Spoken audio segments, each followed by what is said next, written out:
The town of Plainville. Established in 1721 at the geographical center of Connecticut.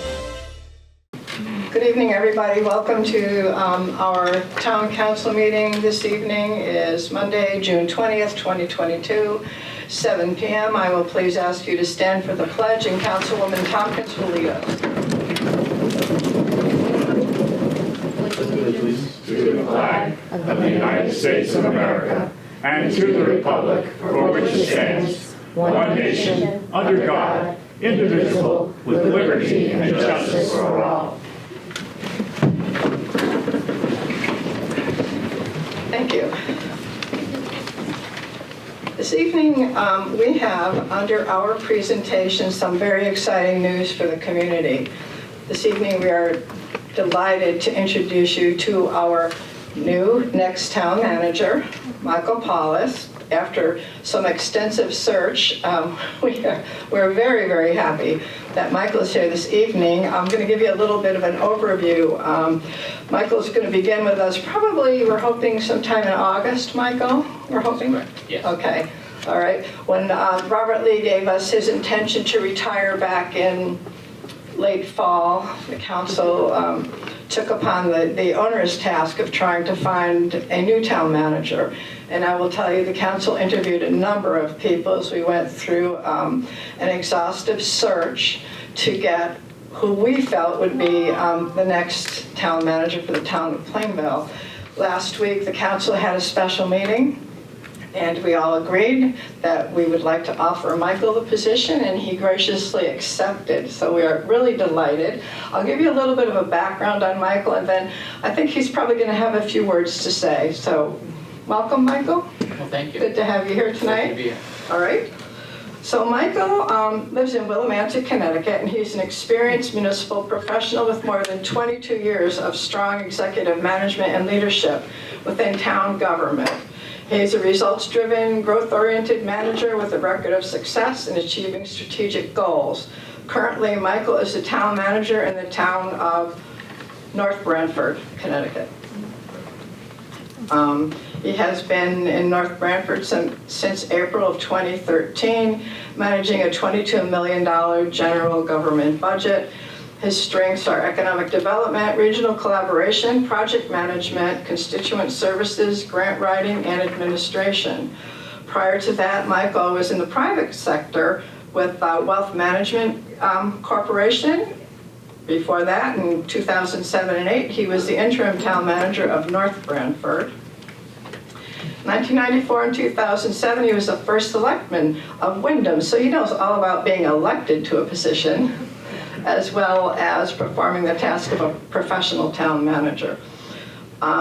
His educational background is a Master of Arts in Public Affairs from the University of Connecticut, Master of Arts in International Affairs from Ohio University, and a Bachelor of Arts in Biology from Blackburn College. So as I said, the council interviewed a number of people, a variety of different personalities, backgrounds, and we were all in agreement 100% that Michael would serve us well in the coming years. So I would like to welcome Michael Paulus and ask him to say a few words. Well, thank you. Thank you, Madam Chair, I appreciate it for the introduction, and I'm very happy to be here this evening to have an opportunity to meet with the council, but also to work with Robert on a transition to try and get up to speed. And in fact, I am already doing that with the two presentations tonight, which I thought were very impressive and very helpful, I think, long-term for the community. And as you mentioned, I started my career in the town of Wyndham, then with North Branford, so I do have, sort of a bigger sized town and a smaller sized town, and now I've got the right sized town. So I'm delighted to be here and excited to be here because I think there are so many different things that I can learn and grow here with the community. So I'm just excited, very happy, and certainly I think I probably echo what Robert does in terms of open door policy and communication and so forth too. It's really about the community, about the residents, and about service. So I'll do what I can to get out there to meet people in the coming months. And as you said, I'll be here mid-August, and looking forward to that. Great, thank you so much. And Robert will still be around. We're not going to let him go quite yet until Michael's ready to officially, well, he is official, but to actually get on board. But we're very happy that you're here tonight, and thank you for taking the time to come here and meet with us and get a little flavor of what a town council meeting in Plainville is like. Thank you. Okay, Robert. My goal is to have a peaceful transition. Well, we'll do our best to try and help that happen too. All right. Next item on our agenda is a public hearing. And I'm going to ask Town Manager Lee to read the notice of the public hearing for us, please. Yes, the town clerk was under the weather this evening, so she wasn't able to make it, so I'll read the notice to the town meeting. To the public hearing. The notice is hereby given that the Plainville Town Council will hold a public hearing at 7 p.m. on Monday, June 20th, 2022 in the Municipal Center, 1 Central Square in Plainville to consider 1, proposed ordinance entitled Ordinance Establishing Fourth Quarter Transfers for the fiscal year ending June 30th, 2022. Copies of said proposed ordinance are available for public inspection in the office of the town clerk, dated at Plainville, Connecticut, the 16th day of June 2022. Plainville Town Council by the town clerk, Cindy Coleman. Great, thank you very much.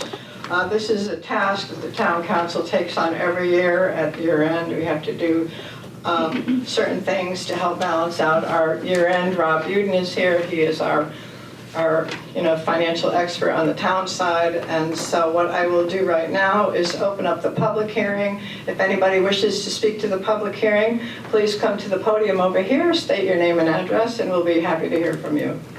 Does anybody wish to speak? Does anybody wish to speak to the public hearing? Last chance. Okay, I will close the public hearing. Madam Chair, Yes, go ahead. I'd like to make a motion to add motion number 5 regarding mutual link systems when we get to new business. Second. I have a motion and a second. Did you want to read the motion, or No, I'll... you'll add it at that point? Yes. Okay, so we're going to add it. Right. All right, thank you.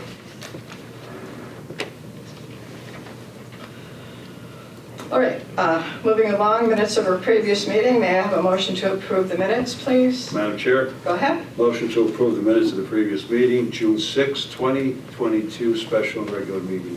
Second. Okay, I have a motion and a second. Are there any corrections or comments on those meetings minutes? Just, Madam Chair? Go ahead. Just before we move on, we technically never voted on adding the agenda item. I'm sorry. Just, Okay. maybe Thank you after for this we doing can that. go back. Okay, all those in favor of adding item number 5? Aye. Any opposed? Passes. Minutes passed.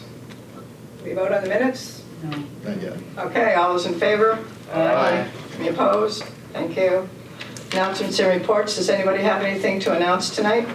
Madam Chair, Yes, Rosemary. last week I attended the Library Board of Trustees monthly meeting. I was a little bit late because I was here for our executive session on Tuesday night, but they had been reviewing the highlights of the past year and looking at some plans for the coming year.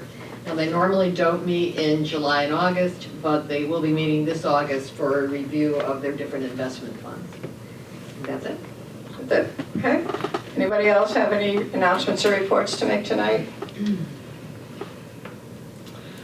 Okay. I have a couple of items that I'll make it brief. I attended the Committee on Aging monthly report on Thursday, June the 9th. This will be their last meeting before they take a little break for the summertime. But a couple of items that might be of interest. On January 21st, the cafe will be opening from 11:30 to 1. It had been closed up until now due to issues with COVID and things of that nature, but they are going to be finally opening up. So I know that there's a number of people that are going to be very happy about that. The Senior Center is currently interviewing for a custodian. That's been a position they've been trying to fill for some time.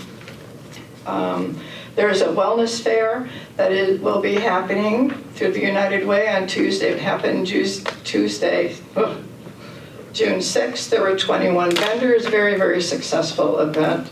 Their photography group is starting up again. They also had some interesting notes for upcoming events. They're going to be offering an American Sign Language class for those that are interested.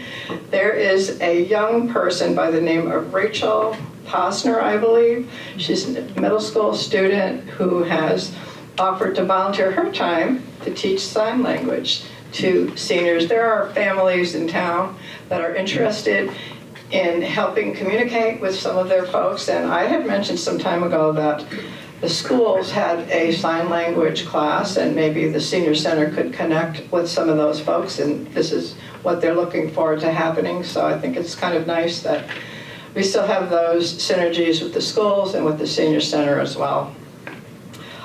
Quilting class is going to be coming up.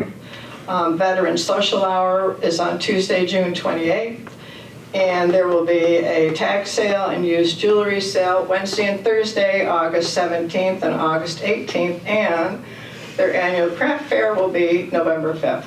So as I said, the Senior Committee on Aging takes a hiatus during the summer. They will be back up again during September. So they'll be returning then. A couple of other things that I also attended this past Friday, June 11th. There was a gala at our airport in the huge hangar, and it was the Bushnell's main fundraising event that occurred. It was a beautiful night. The space was decorated incredibly. Robert Lee attended from the town, as did I. There it is, again, the Bushnell has not been able to have a large gathering for their fundraising efforts, and this was their first one back since COVID. So they had a lot of fun. They had music, there was food, and people were thrilled to be in our great giant hangar for a social event. So we were happy that we got to show off Plainville a little bit to some of the Hartford folks that usually go to the Hartford venues.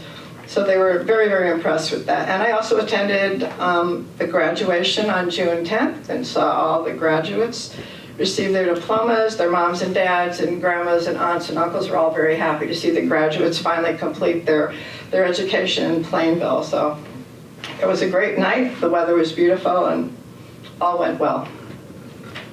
So that is it for mine. If nobody has anything else to report tonight, we'll move along. Under appointments and resignations, I think we have a few to do. Madam Chair, Go ahead.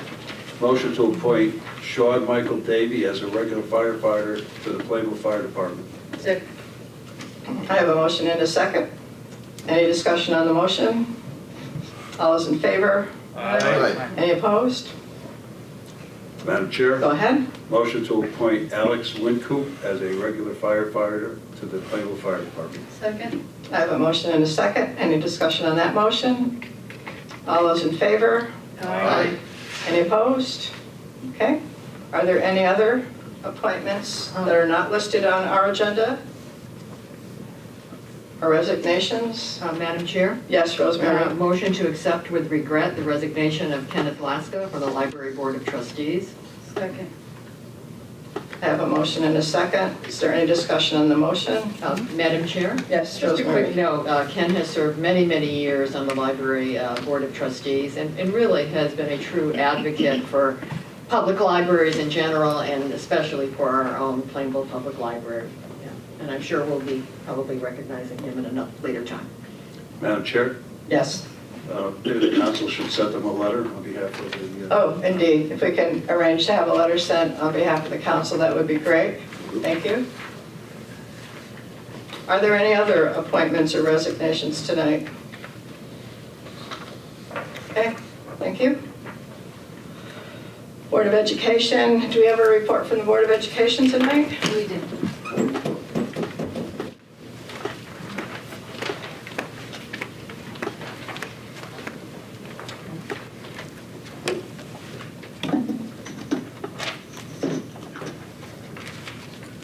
Lori Consalvo, 5 Royal Court.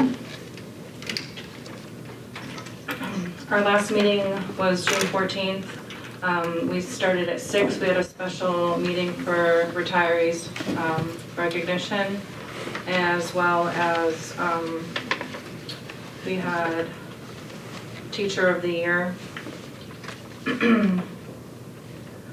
Plainville Community Schools 22-23 District Teacher of the Year is Melanie Olmstead. She's from MSP, and she's a health teacher and member of the MSP faculty who does so much for the students and school culture and climate. On behalf of the Board of Education, we congratulated Melanie for this honor. She was very surprised. We went to the school with a bouquet of flowers for her and congratulated her with the big news. And then we honored her at the Board of Education meeting that evening. And then we have the class of 2022, data information. Our graduating class size was 159 students. The number of students pursuing higher education was 124, which is 78% of our student body. The students that attended a vocational trade school was 15, which was 9% of the school. We had 3 students going into the military, 6 into the workforce, and of the students pursuing higher education, we have 85 going into a 4-year college, which is 69% of our student body, as well as 31% going to a 2-year college. 99% of seniors were accepted to their first choice college or trade school, and 92% of seniors are attending their first choice college or trade school. Also, which is very impressive, is we have $150,540 of scholarships received from local scholarships. This doesn't include the institutional scholarships or athletics scholarships, but these students earned college credits earned by the class of 2022 while at PHS. We also have the UConn Early College Experience Program, where 63 members, 40% of the class of 2022 have taken 1 or more ECE courses during their high school career. Collectively, they took 205 college-level courses through this program and have attended and have earned a total of 509 college credits. So an additional 166 credits will be added to the total at the conclusion of their spring semester. And we also have a CCSU partnership program. We have 6 members of the class that took 1 or more college courses on the Central Connecticut State University's campus and collectively earned 34 college credits. And some more fun facts about our class of 22 is that we have 20 members of the class starting their college careers with 22 or more credits.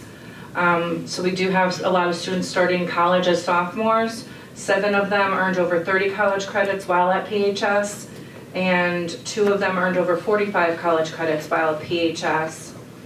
And they will enter college as a junior. So that's, some amazing statistics for our students here.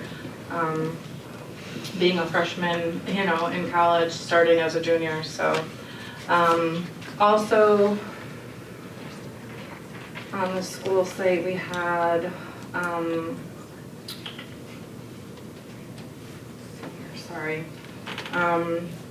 the VEX Robotics expansion. We will be expanding our VEX Robotics program district-wide. I know they were here speaking to the council at one point, just letting them know more information about our VEX program. So with that, we have so something with the middle school. We do have the best middle school winning team in Connecticut, and that is something that we should be proud of. Camille Westfall has been the foundation for this program and has been an integral in the team's development and in the VEX leadership across the state.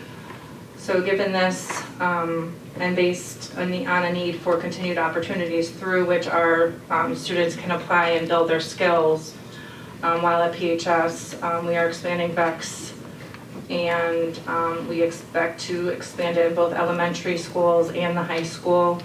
In all, we're going to need 7 positions filled for the next year. 3 after-school club advisors, B-level positions, 1 for each elementary school. And we need 2 positions for MSP, a higher level of competition and an award-winning program that has been in place for a long time. And also 2 positions at PHS. Am I missing anything? So that's an exciting new program that we're going to be expanding on.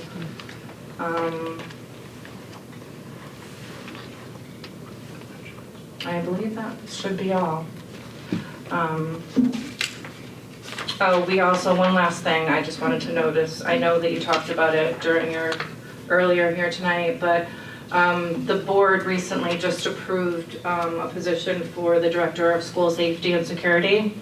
I know Officer Vangeli was here and spoke to. This was an approved position so that we can maintain a safe and secure environment for students, employees, and visitors by helping to develop and establish and enforce safety and security policy procedures across the whole board. So that's a position that they're going to be looking into and trying to find a qualified person to take on this program. And I think that should be all for this evening. Sorry, any questions? I just have one, Lori. The Director of Safety and Security, is that in your current budget or is it in the budget for 2023? I don't remember that being This is talked coming about. from ESSER. I'm sorry? This is coming from our ESSER funding. From your ESSER funding, taking effect now or in September? The goal is to have them start August 1st, if at all possible, to get everything up and running. So we're looking, it's being posted this week. Oh, okay.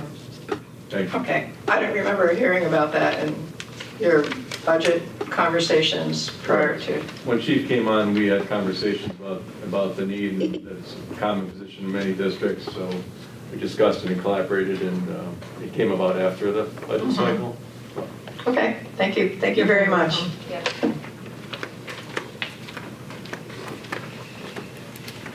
Okay. Town Attorney, good evening. Good evening, Madam Chair. No report. No tonight. report? Okay, thank you for being with us tonight. Report of the Town Manager. Mr. Lee? Yes, I have a couple of items, the first of which is the Honor Heights discussion. A public hearing was held on May 17th to receive comments regarding a possible sewer extension for the Honor Heights neighborhood. The proposal included utilizing local capital improvement or LOSUP monies that have been received over the last several years from the state. The state requires municipalities to notify them in advance how these monies will be spent. Town staff is requesting that the town council authorize the use of LOSUP monies, approximately $580,000, towards the sewer extension project for Honor Heights. There is an item in a new business regarding this recommendation. Second item I have is the middle school project discussion. At the June 6th meeting, the town council heard a presentation regarding the proposal to renovate like new the middle school of Plainville. The total cost of the project is estimated at $58,723,517. Current reimbursement rate for the project is 65.71% for eligible expenses. CSG, the consultant for the project, has estimated that the net cost of Plainville will be $24,399,621. There's a possibility to lower the net cost if the town is successful in getting special legislation for a space waiver for the project. I know that was discussed at the last meeting. This would lower the net cost by $3 million.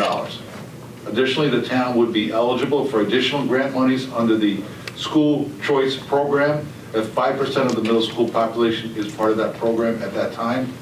This could lower the net cost by another $3 million. Currently, I believe our middle school has somewhere around 5% in it right now. So if we continue that trend, we would be eligible for that additional grant under at least current legislation. In order to lock in the current reimbursement rate of 65.71%, the town must file a grant application to the Department of Administrative Services by June 30th, and there is an item under new business regarding the grant application. Charter revision discussion. The town council has expressed interest in appointing a charter revision commission to review the town charter. One of the items to be considered is whether under Chapter 1, Section 1, Town Manager Qualifications, whether that section should be changed. The current language requires, quote, during the tenure of the office, the town manager shall reside in the town, unquote. Town staff is suggesting that the town council conduct a work session before the July 18th meeting to further discuss the matter, including the charge of the Charter Revision Commission and the potential number of members to be appointed. That's satisfactory to the town council. We just have a work session beforehand. The last item I have is the dashboard, the financial dashboard, which is through the period through May 31st, was distributed to the town council members earlier today and was posted on the town website earlier today as well. If you'd like, I can go through it briefly. Please.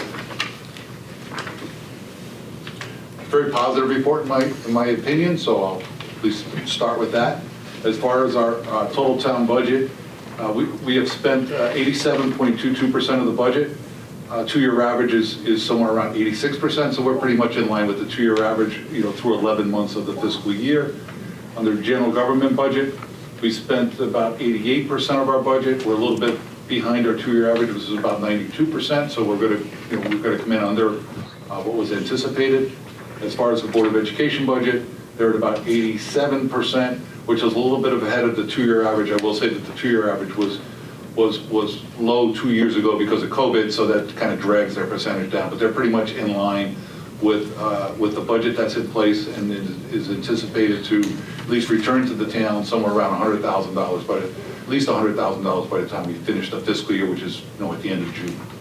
So as far as police overtime is concerned, we've spent the first 11 months 100% of our budget, but it is about $23,000 below where we were the previous 2 years at 11 months. So our overtime budget is lower than at least what it has been. Roadways overtime has gone is over budget as well. However, it's again below the two-year average. A lot of that has to do with work that's done as part of the roadways project and the roadway bond project and other special projects which we do in-house as opposed to going out and hiring additional contractors, which does save us money in the long run. With regards to buildings and grounds overtime, we're a little bit under budget and a little bit under the two-year average. And snow overtime and buildings and grounds, snow overtime is similar to what we reported last month. With regards to our municipal solid waste, we budgeted $410,000. We're about 100 tons less than our two-year average. We're projecting that if we continue at the current rate, the budget will have a surplus of about $2,000. So pretty much online as far as municipal solid waste is concerned. Again, that budget is a $410,000 budget. If we're within 2% or $2,000, I think that's pretty good. With regards to recycling, our tonnages are a little bit less than the two-year average. However, we had projected that the tip fee for recycling, we budgeted at $74.82 a ton, which is actually more than what we budgeted for municipal solid waste, which is very unusual, but that was where the trends was a year ago. However, the tip fee today is $21.05, so it really did turn around relatively quickly. If this rate continues for the rest of the year, which is one more month, we're expected to save in recycling about $82,000. So overall. That's it for expenditures, or at least the report that we give on expenditures. I'd like to move over to revenues unless there's any questions about expenditures. As far as our revenues are concerned, we've received to date during the first 11 months, $883,237, and that's through the first 11 months, which is more than 100% of what we budgeted. And, usually around this year, we're at 99.8%, so it's not unusual for us, at least on all revenues, to be close to 100%, even during the first 11 months. With regards to current taxes, we've collected 100% of what we budgeted for current taxes, and, 2-year average is somewhere in that area. So we're looking, positive as far as revenues are concerned as well. Next item is our unassigned fund balance. A couple of items I'd like to point out. One is that we expect at the end of the year that our unassigned fund balance will be a little bit over $12 million, which is somewhere around 19% of the total budget. We were projecting somewhat lower than that in earlier budget reports. I would point out that the town council did, for fiscal year 2022, for tax relief, the council had budgeted $600,000, to support the the overall town budget. We're now anticipating that, based on our revenues and our expenses, that we will not use any of that fund balance this year. Second item I'd like to point out is that the anticipated fiscal year 2022 results.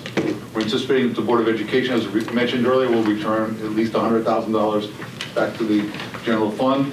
We're expecting town expenditures to come in under budget by about $200,000, even with the transfers that we talked about this evening. And again, with regards to revenues, we're anticipating that we're going to be collecting about $1 million more than we had anticipated as far as revenues are concerned for the current fiscal year. We're anticipating that overall our fund balance will remain pretty much where it was when we started at the beginning of the fiscal year, remembering, of course, that we did appropriate some dollars towards our towards capital improvement, and made some additional appropriations as well.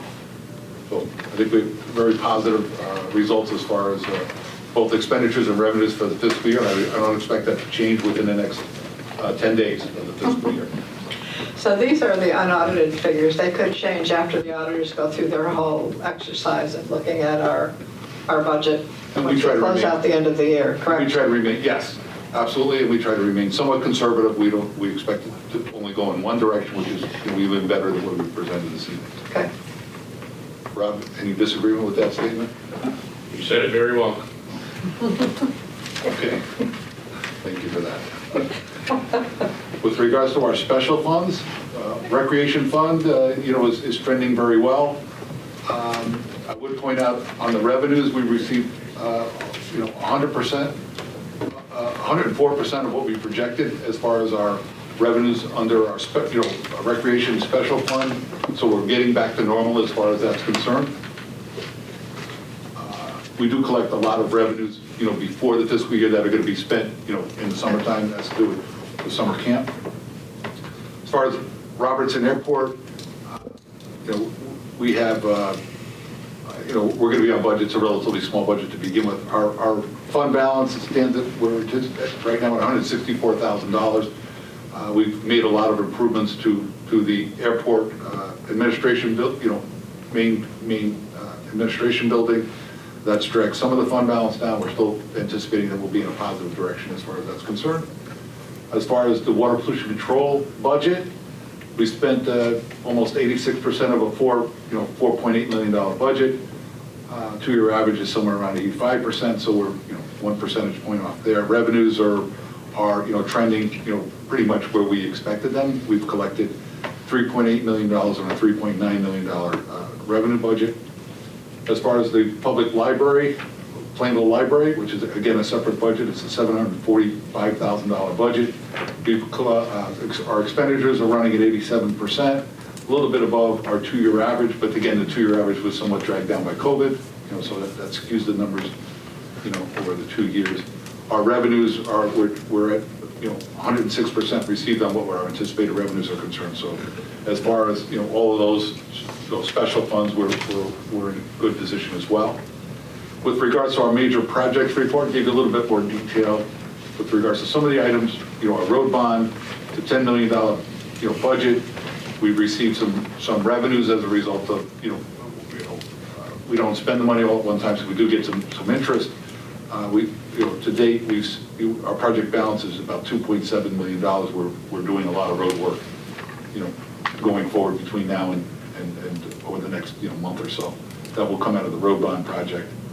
We spent $146,000 in the month of May. Phosphorus removal project, no changes since the last time. We've spent about 95% of that budget, and that project is essentially complete. The Wheeler School project, we spent 89% of what was authorized. We may have a couple of minor expenses. We've submitted a final report to the state. I don't know how many years it'll be before they get back to us to let us know that they've audited. It's very frustrating as far as the school. So I know that you and I spoke about this the other day. The Wheeler School project, all the documents have been filed for our reimbursement, but we're just still now waiting to hear from the state in terms of any issues they have with our paperwork, and we don't know yet what the rate is for our reimbursement on the Wheeler School project. We don't yet know we know what our rate's going to be. We don't know whether they were going to throw out some of the items that we consider eligible for reimbursement. So we don't know what our overall net reimbursement rate will be based upon eligible and ineligible numbers. Okay. Our consultants have presented us, O&G with, what they anticipated, would be eligible for reimbursement. So I would anticipate that most of it will be forthcoming back to the town, but, it's, until we have confirmation of that, And so generally, how long has that been taking? Or am I asking something that we don't know about because of some of the issues with the state in reviewing the school building projects and going through all the documents? Does it generally take a year from when we apply, or less than a year? Or well, last time with the high school project, which was 10 years ago, maybe a little bit more than that, it was, and it included top one as well. We didn't find out for about, what was it, Rob? At least a year and a half?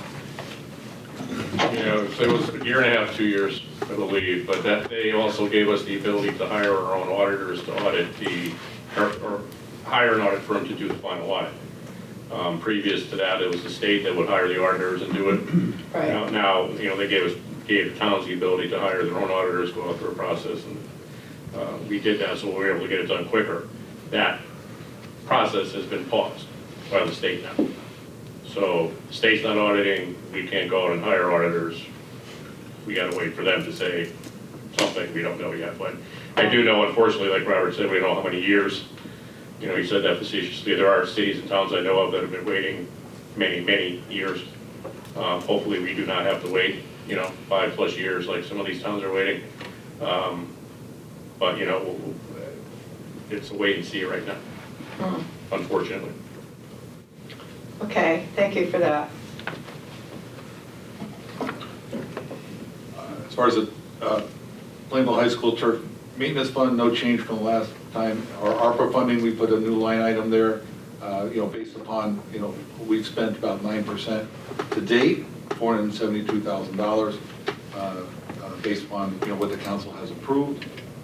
And on Town Line Road reconstruction, we received, the entire amount in the grant, and we still have some expenditures to, they're out there doing the second phase of it. That money's already been encumbered, so we anticipate that project's going to come in under budget. We may have to return some of the grant monies back to the state, but we'll try to utilize it in Plainville as much as possible. So that's the report of the dashboard, financial dashboard. I think it's a very positive one, and if you have any questions with regards to that, certainly we're here to try to answer them for you.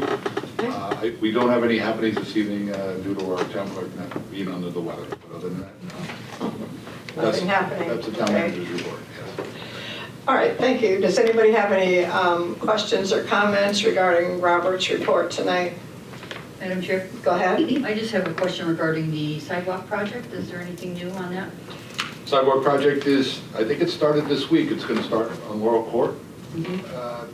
Then it's going to, continue on Tomlinson, which you recall that we had, that was part of a contractor we had last year that we fired, and so under the new program. We have another contractor coming in, finishing that work. They will then move over to I guess, Route 10 to do the crosswalk. And the flashing beacon crosswalk, that's going to be right in the area of Robert Holcomb Way. That's supposed to go up within the next 30 days, once the work is done on Laurel and Tomlinson. And then they will move up to Bernice and Maxine and do the great bulk of that area as well. So they were supposed to have started this week, which would have been today. I have a Public Works meeting tomorrow morning. I'm sure I'll get an update, but the work is starting on that. Okay. But Maxine and Bernice will be last in this particular instance, but we have a couple of small projects. We're also going to do, as part of the sidewalk, we're going to do sidewalk in front of West Main Pizza. That's on a state road. It gets flooded a lot. The state is coming in and going to repave West Main and a portion of East Main Street in front of West Main Pizza, which is located on East Main Street, by the way, for those of you who don't know.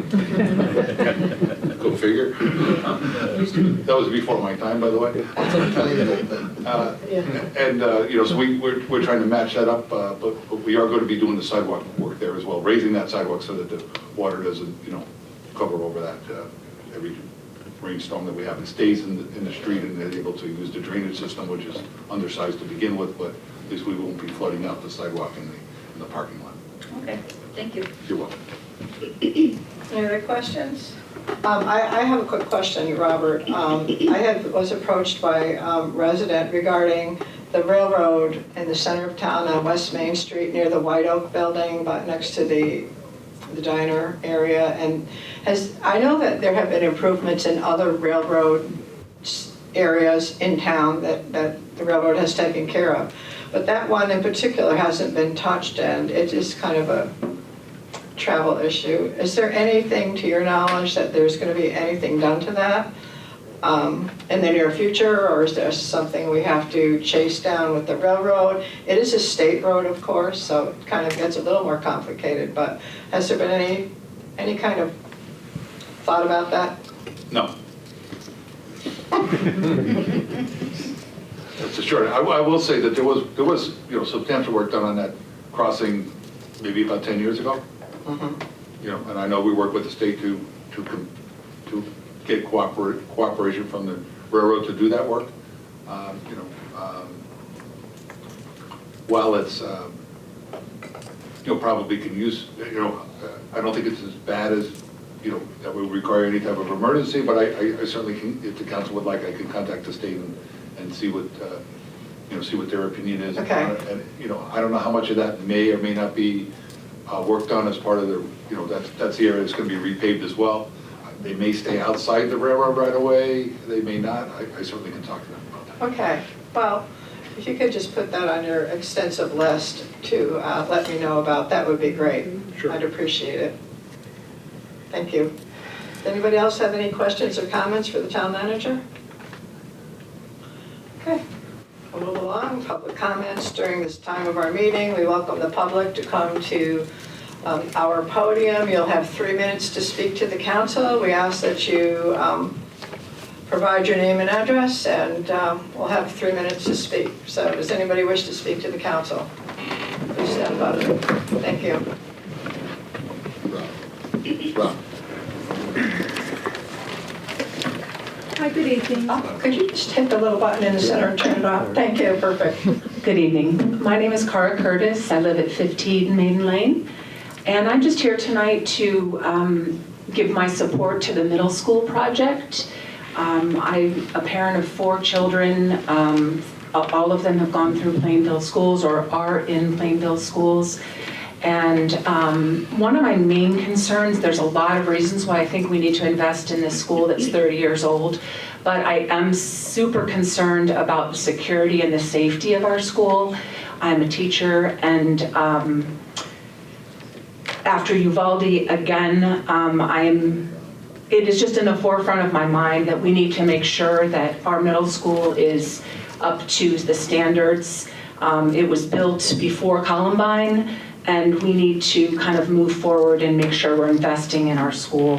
In addition, if we want people to move here, we've got to make these schools the best they can be. And as Lori was mentioning, we have great success with our kids and kids going on and earning so many credits towards college. So, we really need to keep that momentum going. And so that's all I just wanted to say. I really hope we can get that grant in and make this happen for our kids. Thank you. Thank you. Does anybody else wish to speak to the council?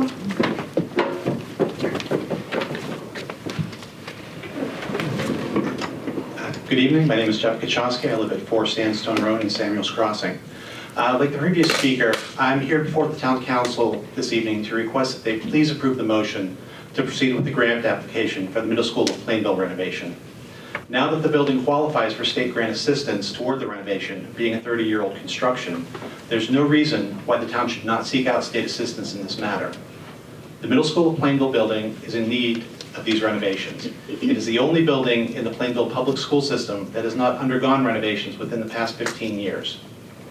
There are immediate repair and maintenance needs, critical safety and security upgrades, and vital technology and infrastructure shortcomings that need to be addressed in order to maintain the superb levels of teaching and learning that Plainville schools, and MSP in particular, are known for. My son Bennett attends the MSP, having just finished 7th grade. He was at a previous town council meeting as the council formally recognized the MSP VEX robotics team and their accomplishments at both the state and world competition levels. Think of how much more his and future generations of young men and women will be able to accomplish with a newly renovated building and upgraded technology and learning tools. To help fulfill that untapped potential of these young men and women, I ask again for the town council to please approve the motion to proceed with the middle school of Plainville renovation grant application. Thank you for your time. Thank you. Does anybody else wish to speak to the council?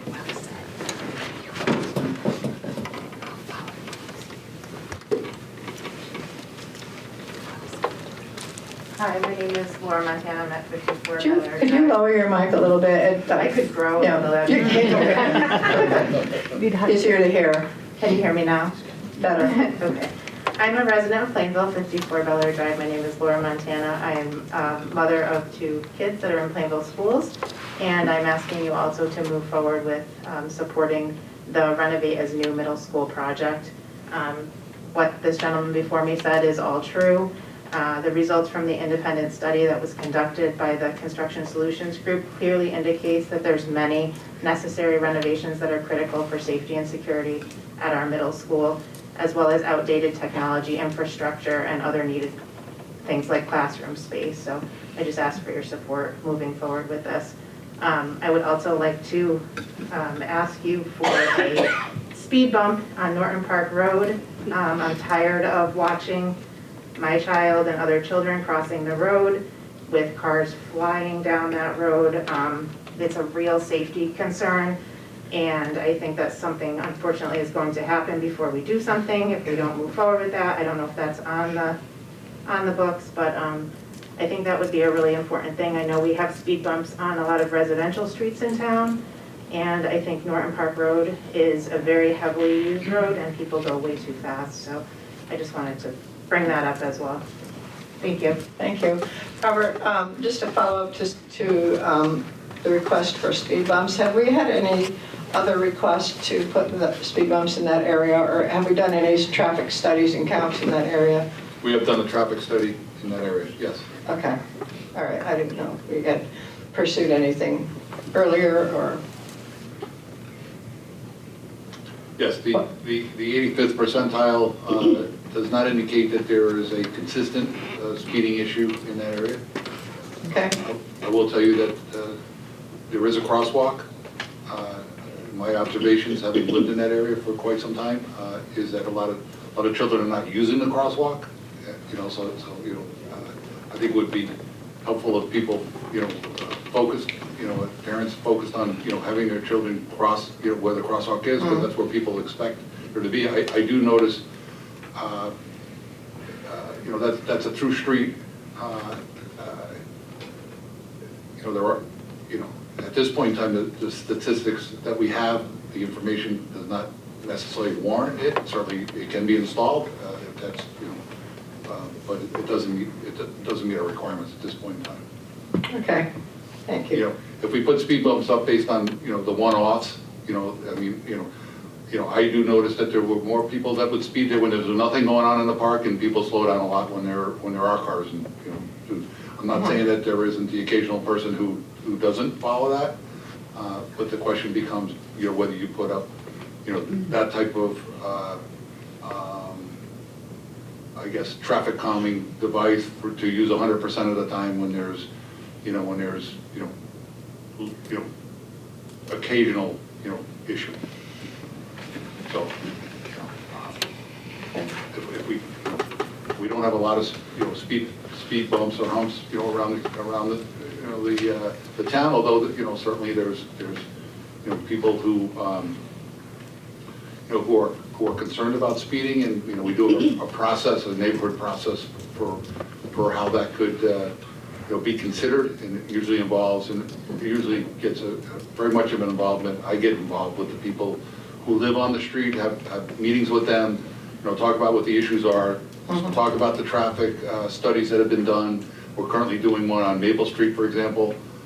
We've done others on other streets where it didn't meet the warrants, and people say, well, there's somebody who, we get a lot of speeding in our, down our street, and when we do the traffic study, they're not going as fast as you might imagine they are. People, I know.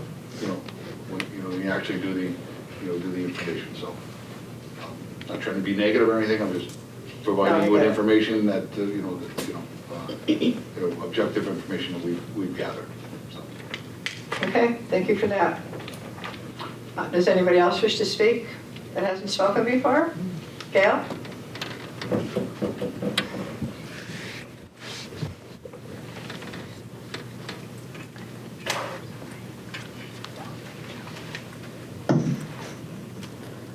Gail Black, 4 CNC Avenue.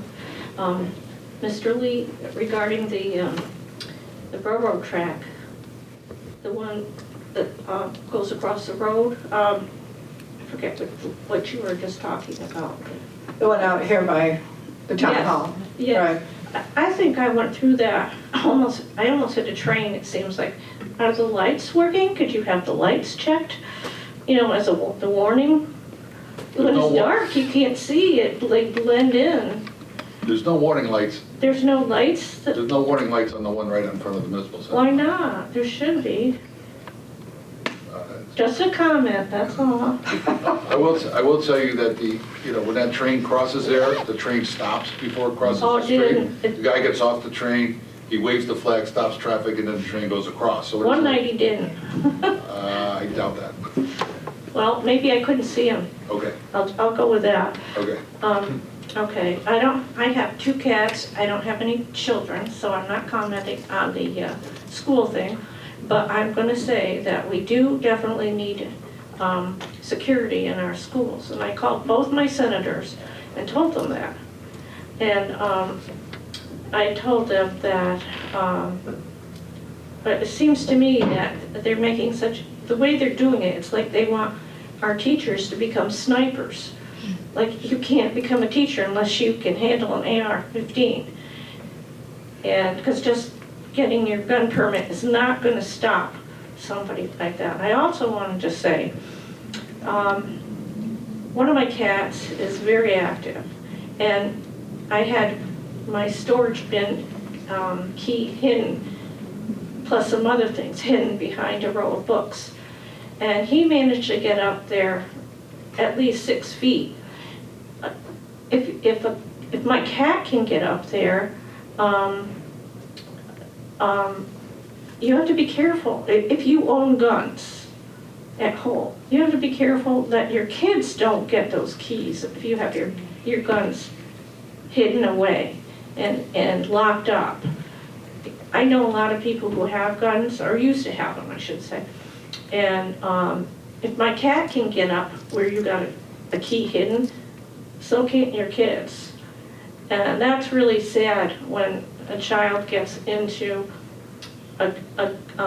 gets a hold of a gun. There was one child shot in somebody's home, he got a hold of it, and somebody else had, another parent, he was visiting, and he ended up getting killed. And so, I mean, I used to like to target shoot, but I don't have a good temper, so I don't want to own a gun. But there's other people, you know, if you still have a gun, you gotta watch out where you keep the key. Because kids, I mean, like I said, if my cat can get up there, so can't your kid. Okay, that's it. Thank you, Gail. Anybody else wish to speak that has not done so?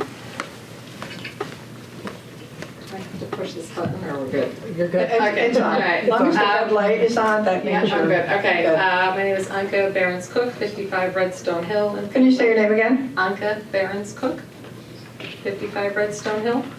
I was not planning to speak tonight because I don't like to, but I, as the middle school PTC person, or version of the PTO, I had to come and give my support for the Renovate as New project. There are definitely, if you ever come to the middle school, you will know why we feel that it needs to happen. It needs to happen now.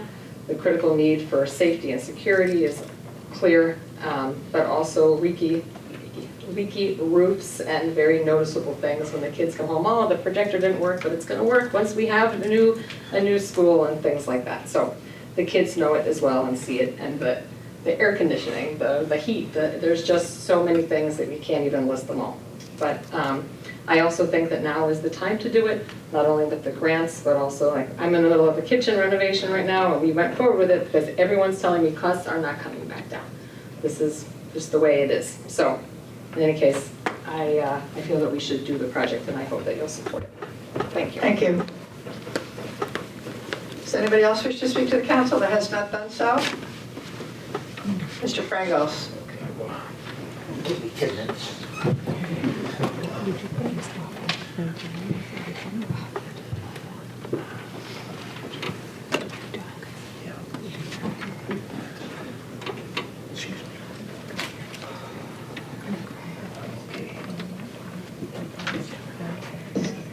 Lou Francos, 10 Fairbank Street. I'd like to say, start this off by saying a happy greeting to Michael and welcome to Plainville. Thank you. Now getting on to the business. I'd like to start off with, at the prior meeting, it was such a long period of time, I just didn't even go to public comments, if you remember. So I'm bringing this to this meeting. There was an invoice, and this is going to tie into what we're talking about tonight. There was an invoice for Wheeler School for $4,986. Does that money come up from a separate fund, or does that come for the building of the renovations of the Wheeler School? I'm not sure which bill you're talking about, Mr. Could I show you this? Okay, this is from the building committee. Okay. And it was an invoice, and it's asking for $4,986. Is that for the repair of the roof at the Wheeler School? Yeah, we're going to seek reimbursement for that from the state. From the state of Connecticut. We're going to try to do it under the project. Okay.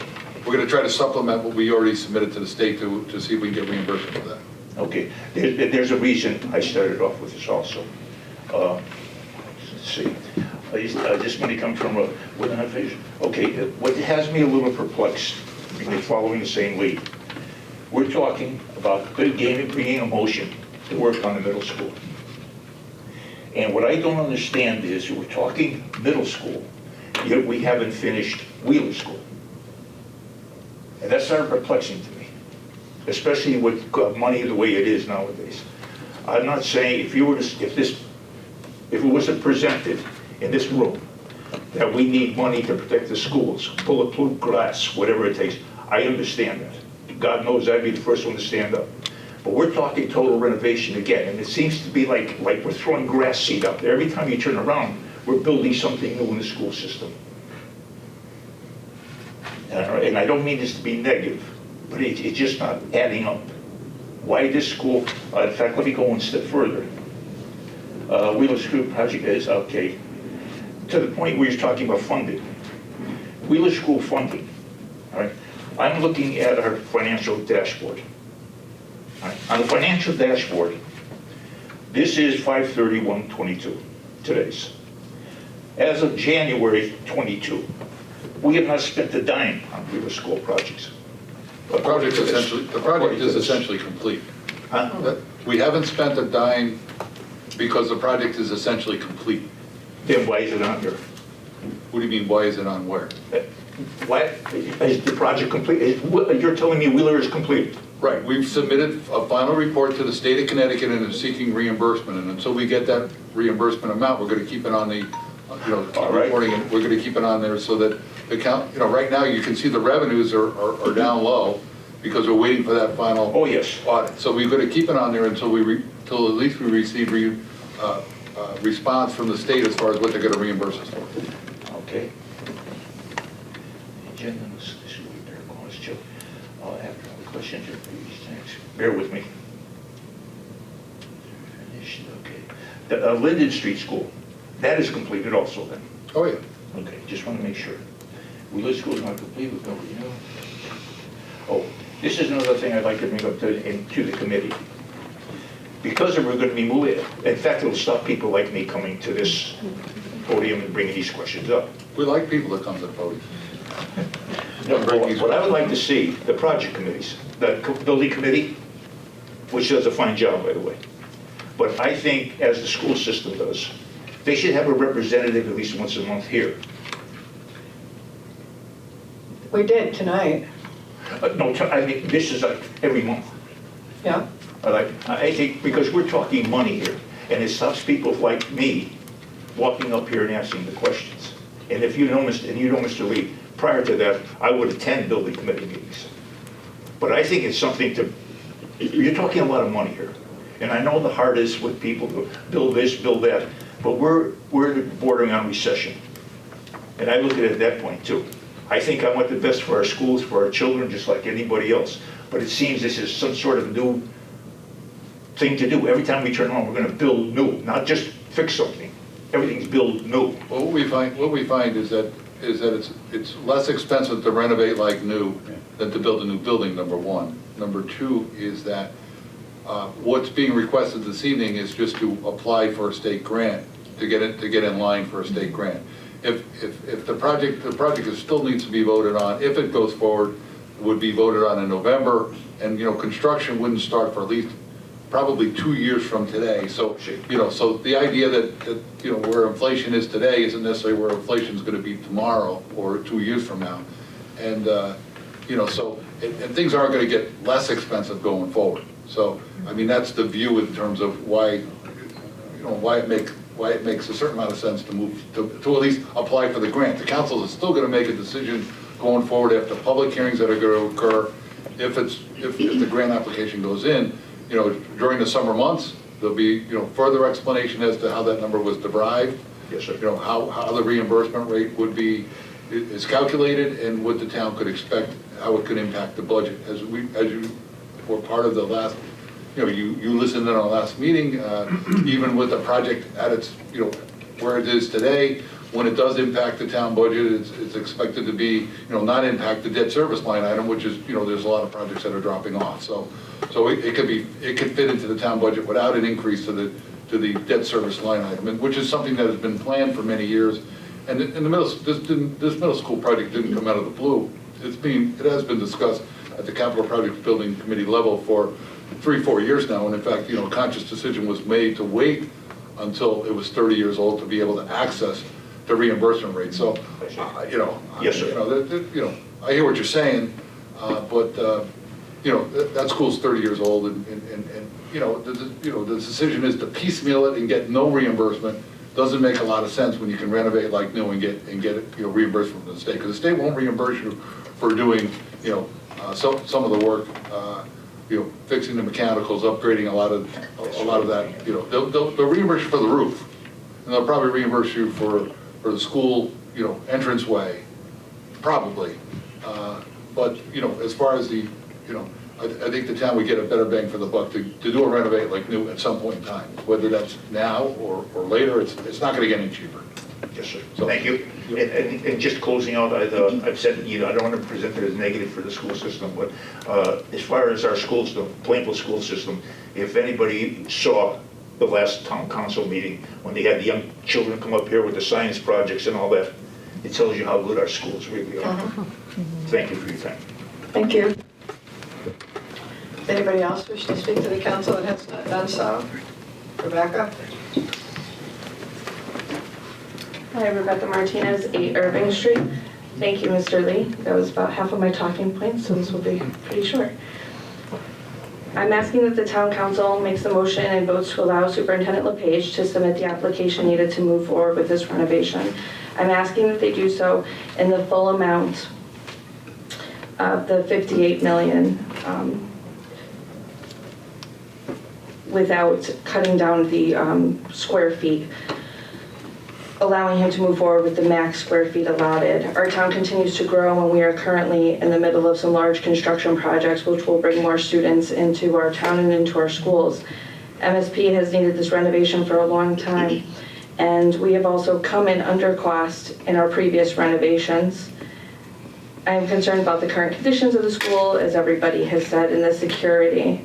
And I'm just really hoping that the council will consider giving the voters the chance to decide whether or not they think the time is now, and to allow him to move forward. Thank you. Do we have secured entrance at the middle school right now? We do. That is a secured. Do parents come in and have to announce who they are and then they're let in? Is that kind of system in place now? But when you walk into the building, you're walking right into the rotunda. I understand that, but I'm asking to get into the building, initially to get into the building, is there a system where the person has to announce who they are, they have to be buzzed in? You can't just walk in once the doors are closed, is that right? That is locked. That's correct. There's no secure vestibule. There's a secure entry, but there's no secure vestibule that they walk into.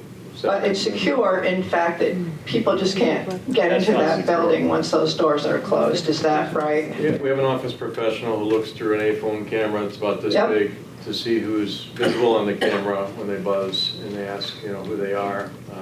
There are definitely vulnerabilities in that. It's a matter of trusting what you're hearing from the person who wants to come in the building. So it's a secure door that's locked all day. Yep. But they have to be buzzed in by an office professional, who's secretary, essentially. No, I appreciate that. I just want to be clear that there is security in order for anybody to get into the schools. Foster, I know you're shaking your head at me, but my point is this. Once the students are in, the doors are locked, there's only one entrance that a visitor, for example, my grandchildren forget their books at home and they need to have it delivered to the school. So somebody, mom, dad, somebody can go to the school, announce who they are, provide identification, but they can't just get into the school. They just can't walk in and open the door and get in. Is that right? Correct. Okay. That's what I needed to make sure of that. If you're at the middle school compared to any of the other schools right now? Does Toplan have that vestibule area? They all have a vestibule except They all do, except the middle school does not. Correct. You're only allowed once you And you have cameras on the middle school also? The cameras all need to be updated at the middle school. That's part of, you heard about that. Okay, I just want to be clear that there is security, parents do have to be allowed in, they just can't walk in, and there is a methodology for people to get into that building once the school has locked those doors down. Okay. Madam Chair? Thanks. Can I ask a question as well? Of course. I think what I'm hearing is that, yes, the door is locked, but you as the board and the administration wouldn't consider that a secure area. Correct. It's a locked door, but it's not a secure vestibule. And a secure vestibule it's a two-step process to get into the building with tighter security, and all the doors on the inner set of doors are all locked, and you're channeled into an area that's more secure. So it's a secure door. We don't leave doors unlocked, but it's not a vestibule. Yeah. Okay. Thank you. Got it. Madam Chair, Mr. Underwood. the resource officer is positioned in that opening there in the front. No, he's in an office within the main suite of the building. Does he allow the people to come in and out, or is there another person buzzing the door? An office professional is buzzing the door. Is he notified after the door's been buzzed that somebody's entering the building? No. And he's not always in his office. He could be out in the building. He mentors students. When I go to mentor my student I mentor, he's in the gym mentoring students, playing a game of basketball, building relationships. So the SRO is not a security guard, so that's an important distinction. And we are looking to bolster that until hopefully the renovation gets done. We are looking to add another layer of security with a security guard for next year. I talked about the security director and also a security guard to man the front, man or woman the front of the building, I should say, where we hire. But it's a temporary solution, and it's not a vestibule, it's just someone to have eyes directly on the people coming in the building. But, there are other layers of security with the glass and, the ballistic glass and all the other things that come with the renovation project that, we're not talking about. This is really just the vestibule that we're talking about now. There's a lot of other layers with renovate, like new construction. It adds a number of security features to the building. So I don't want to, there's a lot more to the security than just having it. And that's the only entrance, the front door going into the vestibule, or can you go through the back? I know that when I went to a few basketball things with my kids, we went through the back way. If at night, it's different at night, depending on, Parks and Rec and what they're doing in the building. We don't have security people working there. That's run by the different groups using the buildings. But in the morning, the students come in through the bus, the bus entrances on the lower, the bus loop. But the entrances and egresses are locked and limited to certain ones, especially throughout the school day. During the morning when we're coming and going, there are individuals there watching those doors, staff members. All set? Thank you. Okay. Does anybody else wish to speak to the council?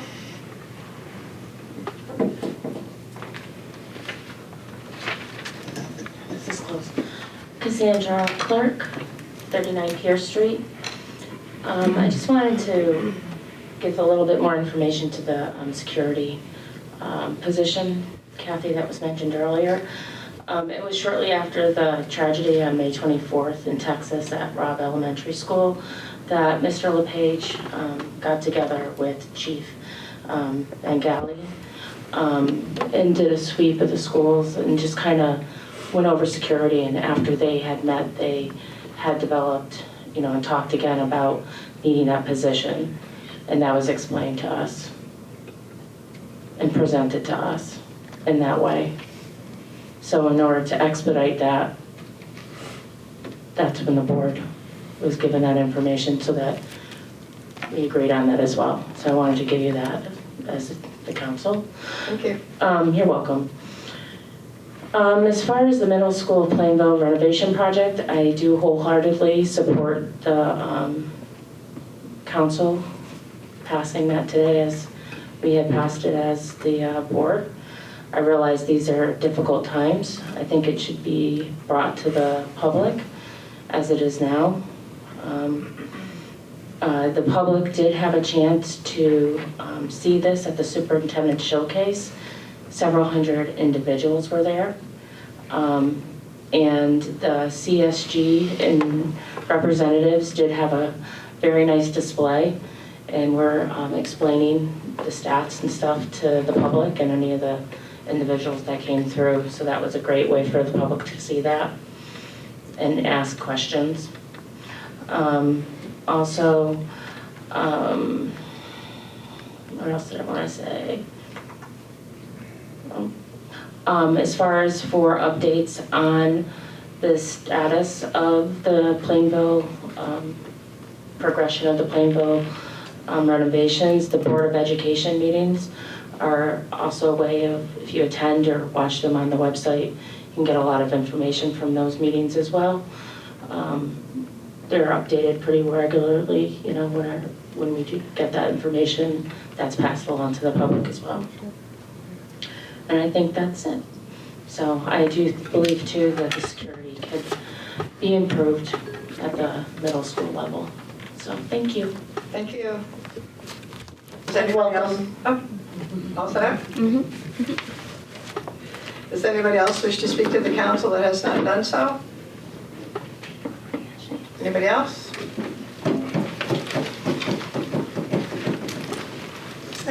Tyrell, 174 West Main Street. When Mr. Frangos mentioned the Wheeler project, I thought this might be a good time for history. And I do have a little bit of that history. So the town of Plainville, prior to 20 years ago, did not do any renovation on school buildings for many, many, many years. And at that point in time, what we had was a high school that was in really bad need of repair, as well as Linden Street School, which was extremely in need of repair. And so we did have a little bit of a tussle about which one do we go for. So we did do Linden Street School first, and as you might remember, we said Linden is the key, and we started with Linden, we went to the high school, we went to Toflon, and came back to Wheeler, and what we have left is the middle school. It is 30 years old. At the time we started this, the middle school was in nice shape.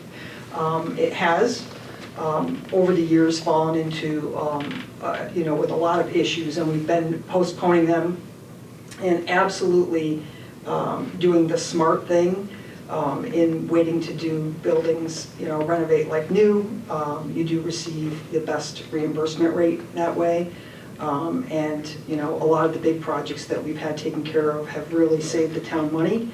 Mr. Lee has been very mindful, as well as the superintendents that we've had over the years, been very mindful about, and the council, about how to balance the debt service and to make it so that we can get these projects done, have state-of-the-art schools, and still keep the taxpayer in mind. And we have done a wonderful job with that. And over the course of the years, one of the best things that happened, I think, here with us was having a capital projects building committee, which we all know these folks. They've done an awesome job over the years, very trustworthy. A bunch of folks who are dedicated to the town and have really served us well in that capacity. So I'm hoping that we can put the middle school project forward to the voters. That's what eventually will happen if you move it forward here, and that we can continue on with that, because it does need the work. That's it. Thank you. Thank you. Does anybody else wish to speak to the council that has not done so? Anybody else? Going to close it up? Nobody? Okay, thank you all for coming tonight. Thank you for your comments. All right, moving on. We do not have any old business. So, let's get the right sheet out. Item number 1, please. Madam Chair. Go ahead. Motion to adopt an ordinance entitled Ordinance Establishing Fourth Quarter Transfer for fiscal year ending June 30th, 2022. Second. I have a motion and a second. Is there any discussion on that motion? Hearing none, all in favor? Aye. Any opposed? Thank you. Number 2, please. Madam Chair. Go ahead. Motion to authorize the town manager to notify the state of Connecticut regarding the use of LoCIP funds for the Honor Heights project. I have a motion. I have a second. Any discussion on that motion? Yes, Madam Chair. Go right ahead. Just a quick question. Does this lock us into using the plan as it was presented in the May meeting? No. Or is this just, No. procedurally, we need to let the state know this is how we're potentially going to use these funds? Yes, I intend to come back to the town council in July and ask you to approve the project and, as proposed, perhaps with some recommendations regarding capping the beneficial assessment, with the idea that at least assure people that it'd be no more than a certain dollar amount, and that, it could be less depending upon where the project ends up being. Thank you. Okay, thank you. Any other questions or comments? Hearing none, all in favor? Aye. Any opposed? Motion carries. Item number 3. Madam Chair. Go ahead. Motion to adopt a resolution entitled Resolution Authorizing Various Acts for the Potential Middle School of Plainville Renovate as New Project. Second. I have a motion and a second. Any discussion on that motion? Madam Chair. Mr. Underwood. Here are my concerns about putting the project forward. We all know that inflation has been a big issue. Cost of gas is up to almost $5 a gallon, in some cases over $5. The cost of money, interest rates now for a house, I believe, are in the 6% range. Availability of product. I know that when you go, and this is for building supplies, I know when you go to the grocery store, you can't find a lot of stuff on the shelves. The increased cost of goods. Right now, we know what the cost will be if we move forward. I'm not sure what it'll be first year or second year into the project. Energy costs, heating oil. Heating oil right now, I know the last time my neighbor got heating oil, because I have an electric house, so I couldn't tell you, but he told me that they pay $5.90 a gallon. And when November gets here, I'm concerned that it could go well over $6 a gallon. My biggest concern on the project is there's no guarantee what the ending cost of the project will be. However, regardless of how I feel about the project as a councilman, I, however, believe that a referendum will be attached for this, for approval or disapproval. I think people should decide on whether or not it goes forward, and my vote will be to go to referendum and see what the people say. Well, we're actually approving tonight the resolution to apply for the grant. We're not doing the referendum, so the question is to apply for the grant tonight. Well, let me understand it then, because I'm not fully understanding it. After we apply, We have to apply for the grant. the resolution follows that, correct? We come up with with a referendum date, correct? Yes, after public hearings and presentations to the public, the council will, if this moves forward, set the referendum, approve the referendum early September. So there will be a referendum if we approve it tonight. If the council goes forward with the referendum and approves it in September, the answer is yes. So there's a couple of steps that have to go through. We have to go through a process to go to referendum, and eventually after public hearings, and perhaps some updates with regards to, the project. It's possible that between now and September, the project cost could be lowered, and go in with a lower number depending upon discussions with CSG and the Board of Education. But yes, the council will have to take a future action to set the referendum parameters in early September. But that will happen if we approve it tonight. Yes, you'll consider it. Yes. Yes. Yes. Thank you. Madam Chair? Rosemary. I think it's important that we do take this next step in the process of renovating the middle school. And, this step follows many other steps that we've taken over the last several years to study this project and to go through the process of beginning plans for renovation. It's been a very careful, very deliberate process. We've gotten regular updates from the building committee over the last few years. I think we know that it's needed, certainly in terms of infrastructure, technology, safety concerns. It's a 30-year-old building. It's needed, and hopefully we won't delay the project. The state reimbursement, if we apply now, will get locked in, correct? It won't be changed, and I think that's a very important thing to keep in mind. We've not only planned this from a building perspective, we've also planned it from a debt management and debt service. It's been carefully planned over the years. There will be a budget for the project, and as I understand it, if their prices really do go up and there's some issues, if bids come in higher, then adjustments can be made at that time. And I think keeping that in mind is important if we're considering any delay in the process. And the town, once again, we're in good fiscal shape. Yes, there is inflation. As Robert mentioned, the actual construction is not going to be starting immediately. And I don't think any of us has a crystal ball for what things are going to look like 2 years from now. And as I said, there will be the requirement of staying in budget. And there's also a contingency when we do this type of project. So I think this is an important next step in the process, and I'm certainly going to vote for the motion tonight. Madam Chair. Thank you. Anybody else? Madam Chair.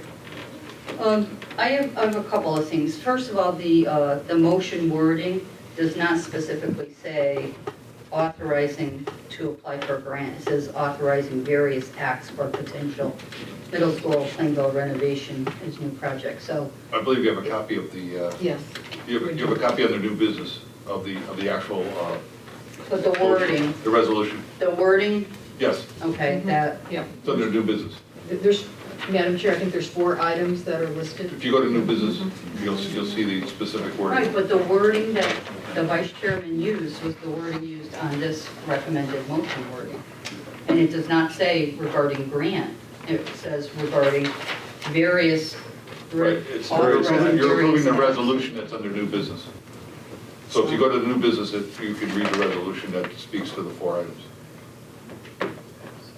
So the resolution authorizing various acts of potential middle school project, if you go to new business, you'll read, the resolution will speak to that, and I can read that if you like. Where's the resolution? It's under new business.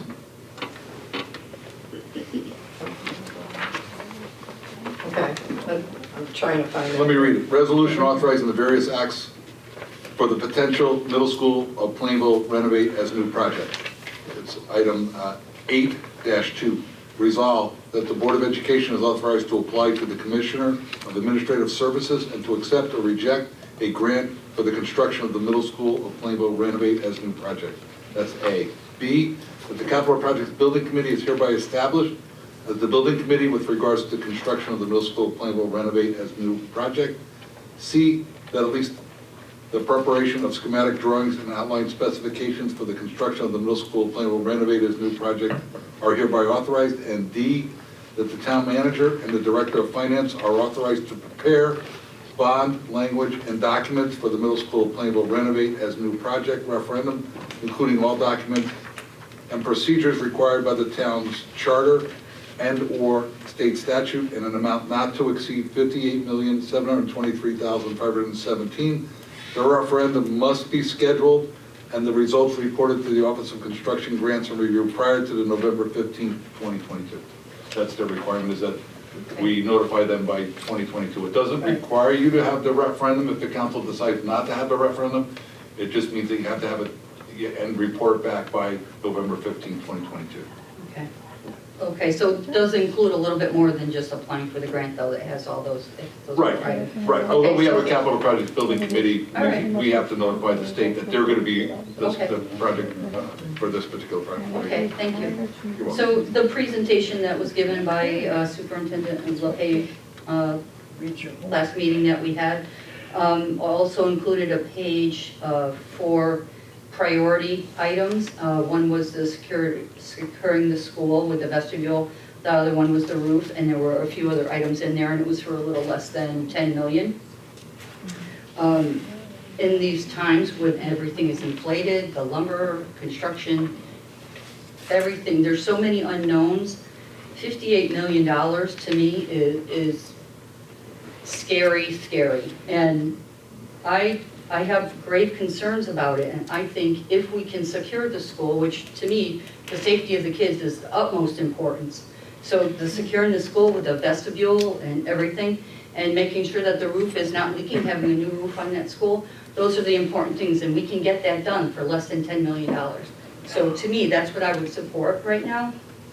The entire project, this $58 million right now, this year, the way things are and the way the economy is, I can't support it.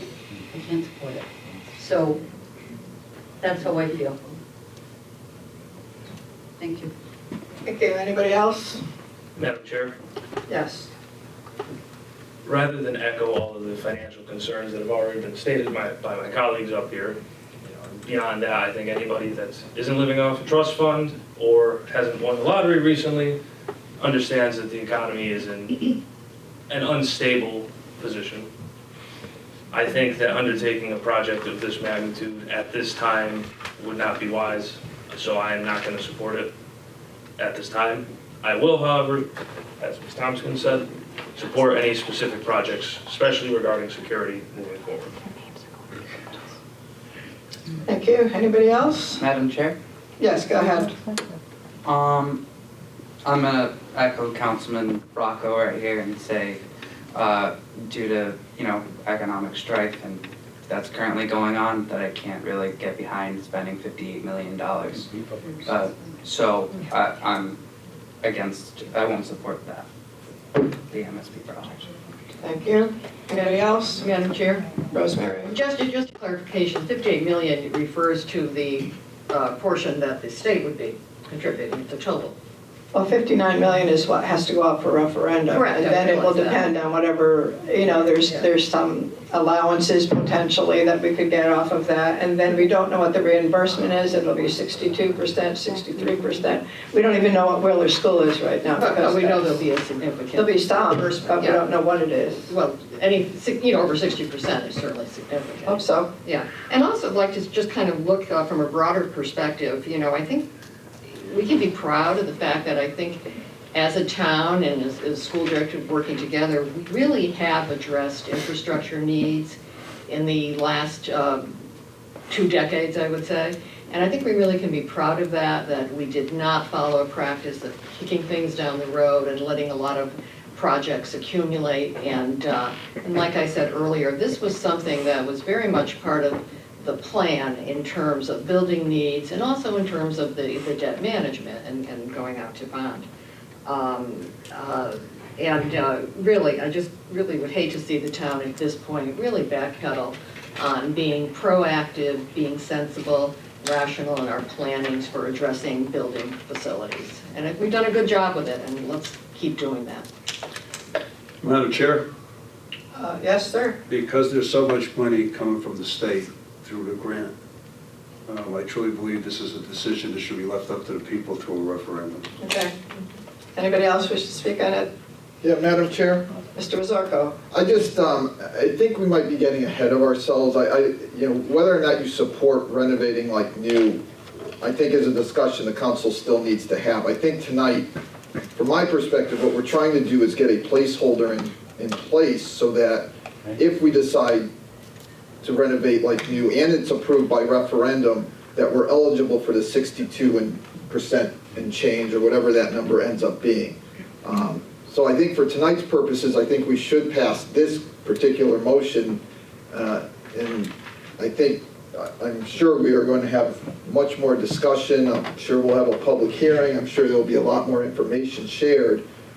But from my perspective, that's where I feel we are tonight, is that we need to just get this placeholder now so that there is a deadline of June 30th at the end of this month, correct? And that's what we're trying to accomplish tonight, is just get in line for potential state funding. Because quite honestly, if we don't take advantage of the state funding, some other town's going to take advantage of it. I mean, it's going to get spent. Madam Chair? Yes. It's my understanding that applying for the grant locks us into a 2-year timeline for starting construction for the school. So it's more than just applying for the grant. It will lock us into certain timelines. So I still have concerns about it. Does anyone know if that's correct? It only locks us in if the referendum passes in November, and then the clock would start ticking as far as having at least one construction contract in place within 2 years. It doesn't mean you have to have the whole project,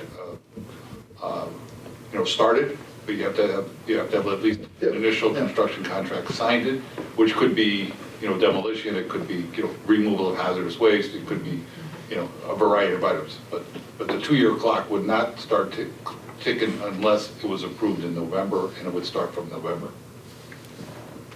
Madam Chair. Mr. Wazorko? Yeah, I think, my point again is just, I don't think this locks us into having to renovate like new, but I think it's something necessary that if we do renovate like new and a referendum is passed, that we need to have this in place. That's why I would support it. Okay. Anybody else? Madam Chair? Go right ahead. Robert, how long has the Renovate as new grant program been around? For a long time. Do we have any reason to believe that it'll be going away in the next few years? In terms of the reimbursement rate? In terms of its general availability. I'm aware that the reimbursement rate may or may not change from year to year for Plainville. Right. No, we have no reason to believe at this point in time that Renovate like new type of projects will be available in future years. Thank you. Okay. Anybody else? Okay. All those in favor? Aye. Aye. Any opposed? Nay. Nay. Motion fails. Why not? Next. Madam Chair, Go ahead. motion to approve the tax refunds as listed on the addendum. Second. A motion and a second, any discussion on the motion? All those in favor? Aye. Any opposed? Thank you. Madam Chair? Next one, yes, please. Motion to approve the addition of the multimedia interoperable communication system, which includes mutual link systems, cameras, and district-wide intrusion system for $428,101, which is Connecticut State Contract 14 PSX 0178AA. Second. I have a motion and a second. Is there any discussion on that motion? All those in favor? Aye. Any opposed? Thank you. Okay. Oops, sorry. All right. Item number 12, other discussions of interest. Mr. Lee, do you have anything else to offer tonight? I do not. Okay, anybody else have anything? All right, we do not have an executive session, so I will ask for a motion to adjourn. So moved. Second. All those in favor? Aye. Thank you, we're adjourned.